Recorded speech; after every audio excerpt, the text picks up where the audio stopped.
Assalomu alaykum, hurmatli kanalimiz obunachilari.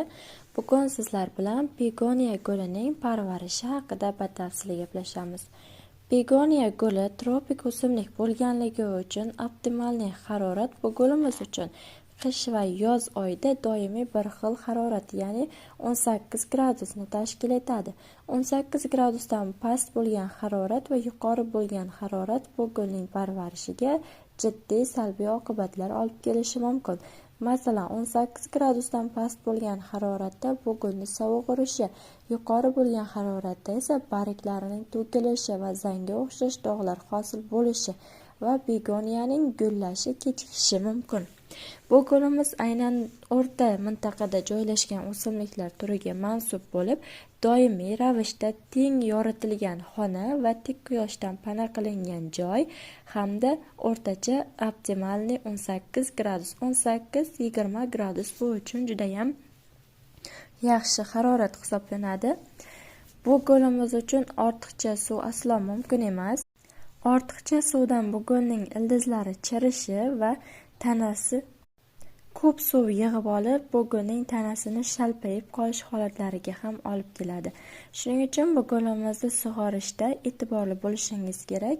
Asosan sug'orish tartibi har doim gulning tuproq holati tekshirib ko'riladi. Masalan, sug'orayotganingizda tuproq holatini tekshirganingizda gulning, ya'ni tanasiga yaqin joyda emas, tuvakning yonrog'iga yaqinroq, ya'ni teng o'rtadagi holatda barmog'ingiz bilan 2-3 sm tuproqning quruq yoki namligi tekshirib ko'riladi. Agarda tuproq quruq bo'ladigan bo'lsa, ya'ni 3 sm gacha quruq holatda bo'lsa, demak gulga suv qo'yiladi. Suv qo'yish tartibi ham uning tanasini yonidan emas, tuvak yonlaridan, roshlaridan chetlatib suv qo'yiladi.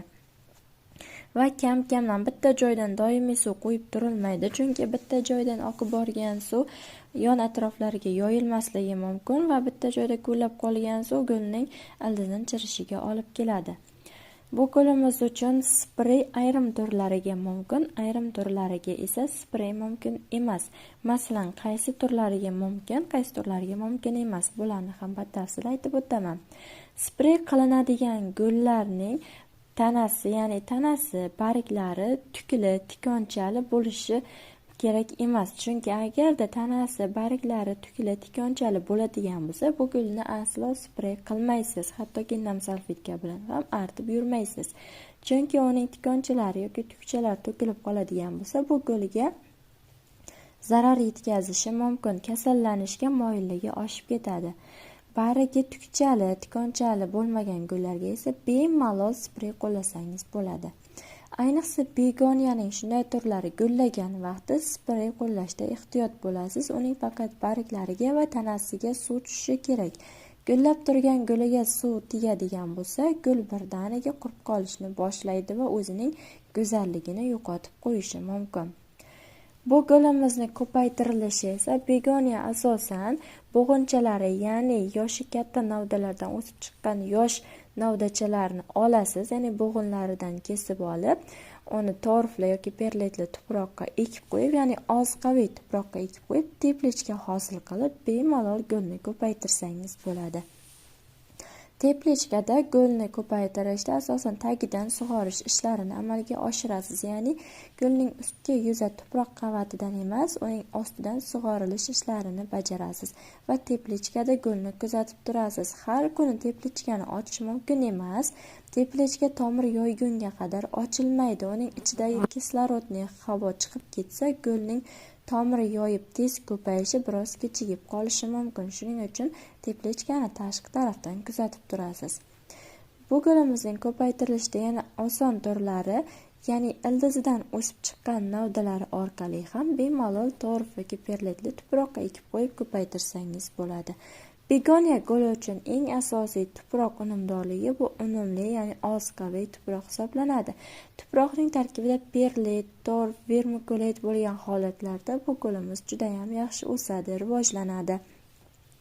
Ba'zi gullarimiz bor, ular tuproq tanlamaydi, lekin tuproq tanlaydigan gullarimiz uchun o'zining maxsus ozuqaviy tuproqlariga ekib qo'ymasangiz, gulingizni o'sishini, barg yoyishini hamda gullashini ancha uzoq muddat kutib qolishingiz mumkin. Agarda gulga tuproq holati tushmaydigan bo'lsa, gulingiz qurib qolish sabablariga ham olib kelishi mumkin. Ozuqalar esa go'ng sharbati, vitamin B12, B6, banan po'stlog'i, tuxum po'chog'i kabi ozuqalarni bu gulimiz juda ham sevib iste'mol qiladi. Qish oyi begoniya guli uchun umuman ozuqa berilmaydi. Qish oyi bu gullarimiz uchun dam olish oyi hisoblanadi. Shuning uchun begoniyalarga ozuqa berilmaydi. Yoz oylari esa bir oyda 2 marta begoniya uchun ozuqa qo'llasangiz bo'ladi. Sprey mumkin bo'lgan begoniya turlariga ham qish oyida sprey qilinmaydi, chunki bargida suv yig'ilib, o'sha joyidan sovuq urishi juda ham tez bo'lishi mumkin. Yoz oyida esa jazirama issiqda suv qo'yilmaydi. Qish ertalabki salqin va kechki salqin payti sprey qilsangiz bo'ladi, haftasiga 1 marta. Azizlar, sizlarga aytayotgan ma'lumotlarimiz ma'qul bo'lsa, kanalimizga obuna bo'lib, like bosib qo'yishni unutmang.